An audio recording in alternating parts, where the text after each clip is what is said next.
السلام عليكم. وعليكم السلام ورحمة الله وبركاته. باش كاك أحوال باشا. بخوافتك. تندرستيش الباشا؟ الحمد لله لخوالي زيادة. أو هات مو قند جواني برنامج تايبتي للسلفة.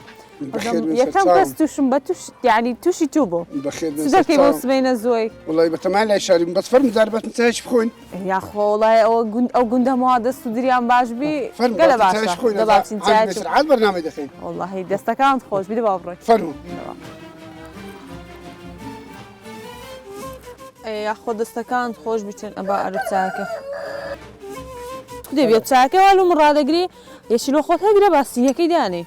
ورا الريل ورا كسزوان ورا. أزورا شو باشا ورا ويعني ورا وكنا منيش دبارة ناي برزت. سلاد.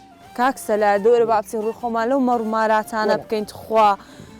قند يعني أو شتانا. قندو حيوان وتير تارو. وين يتخوا؟ أو دنقة خوشانو. كرباب كازو. أي بخوا أو إيرا خوش أو مر شتانا ما أنا مولي ديارة. وين كنا من كاك سالار. أولادك كورونا ولا لا باشا دمي أو مرانا ديار بيتن. أو مرانا ولا. تندرسي الباشا. زور عشان. يا ربي هالباش بي كاك سالار بيم بنظام تتذكي بتسيو خريكي. والله بخو من إيشي تاكسي دكينو روزانا دتسينا الشعري ودينو. إيشي تاكسي دكي مو روجي دتسي شعري وديوا. بله دتسينا الشعري ودينو إيشي تاكسي دكينو ليش؟ إيوان دينو ماريو. لخو من أجر آخر ما بقولي زعما دعدنيش نقلش خسي خوش دكينو. خبر يعني أوش تما زور كيف مبوشتي دم جو زارب اسمه جندي دبي أو برسياري هربكم. زانم أول جندي ما ها قديم خردبونات زماعات. لا مش ما وش بيشان ما بس تقريبا باشر لشاري زور باشا وش خردبونات صدق عندك. والله باسي أو دنيا إذا كانوا باسي دبيني جماي إذا كان هي دوبيني إذا كان كلام الثاني إذا كان. يعني كل جواري كان. يعني كل جواري كان كانوا. تيجي هي جالك كلام استنا.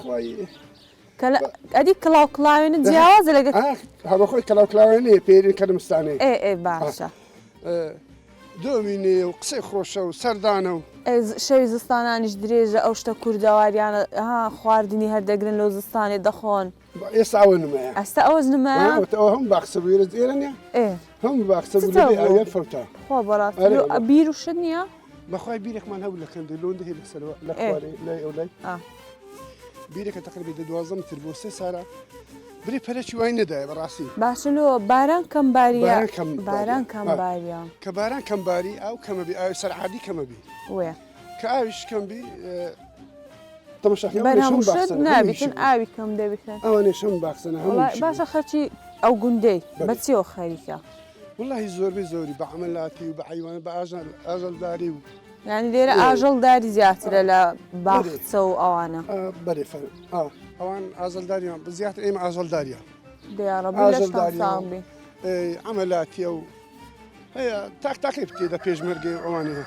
زور باشا. كاك سالاد دستكان خوش بيتان سباس دكام سواز أبو تساكت.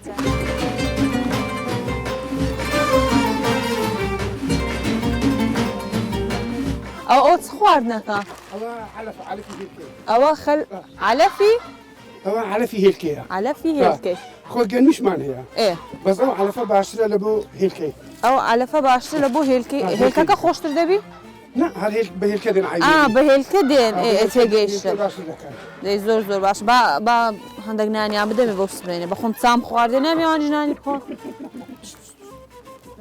أنت قاز تدخوا. والله قاز بفرق أنا زيادة كيف بجاجي. إيه أولو يكسر سو أولا. يكسر شو رمز لا يلا جاجي. ده باي باب بخون.